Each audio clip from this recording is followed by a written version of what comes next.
చూద్దాం. కరడుగట్టిన నేరస్తులతో రాజకీయాలు ప్రమాదకరమని, క్రిమినల్స్ తో జాగ్రత్తగా ఉండాలని మంత్రులకు ఏపీ సీఎం చంద్రబాబు సూచించారు.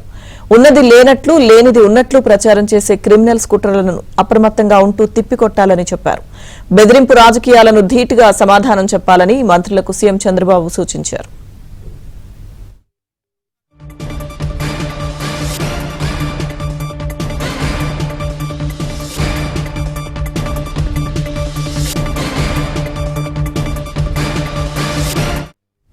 కరడుగట్టిన నేరస్తులతో రాజకీయాలు ప్రమాదకరమని, క్రిమినల్స్ తో జాగ్రత్తగా ఉండాలని మంత్రులకు ఏపీ సీఎం చంద్రబాబు సూచించారు.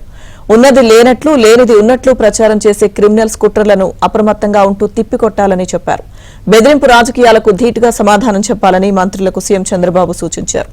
ఇదే అంశానికి సంబంధించిన పూర్తి సమాచారం మా ఏపీ బ్యూరో చీఫ్ రామారావు అందిస్తారు. రామారావు.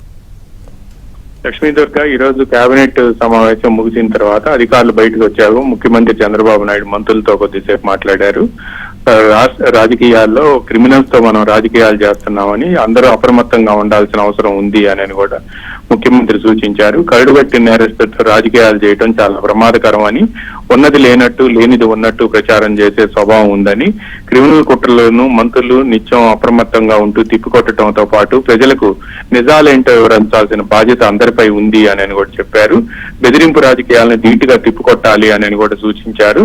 అంతకు ముందు కూడా ముఖ్యమంత్రి చంద్రబాబు నాయుడు సమావేశం ప్రారంభమైన వెంటనే మంత్రి నాదెళ్ల మనోహర్ తమకు ఎజెండా కూడా రాలేదు అని చెప్పారు. దీంతో కార్యదర్శుల పనితీరుపై ముఖ్యమంత్రి చంద్రబాబు నాయుడు తీవ్ర అసంతృప్తి వ్యక్తం చేయడమే కాకుండా, కేబినెట్ సమావేశం ప్రారంభమైన ఎజెండా మంత్రులకు రాకపోవడం ఏమిటని కూడా మనోహర్ ప్రస్తావించారు.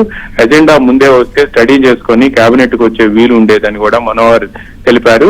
వ్యవస్థలు రాను మరింత ఉపయోగపడాల్సింది పోయి క్లిష్టంగా మారుతున్నాయని కూడా అధికారుల తీరును ముఖ్యమంత్రి చంద్రబాబు నాయుడు తప్పుపట్టారు. కార్యదర్శులు గతంలో సబ్జెక్ట్ లో భాగస్వాములవుతూ చర్చలో ఏ సందేహం వచ్చినా పూర్తిగా నివృత్తి చేసేవాళ్లని, ఆ చొరవ కూడా చూపే అలవాటు కార్యదర్శులకు ఉండేది అని కూడా సీఎం అభిప్రాయపడ్డారు. ఇప్పుడు ఆ పరిస్థితి లేదంటూ కూడా అసంతృప్తి వ్యక్తం చేశారు.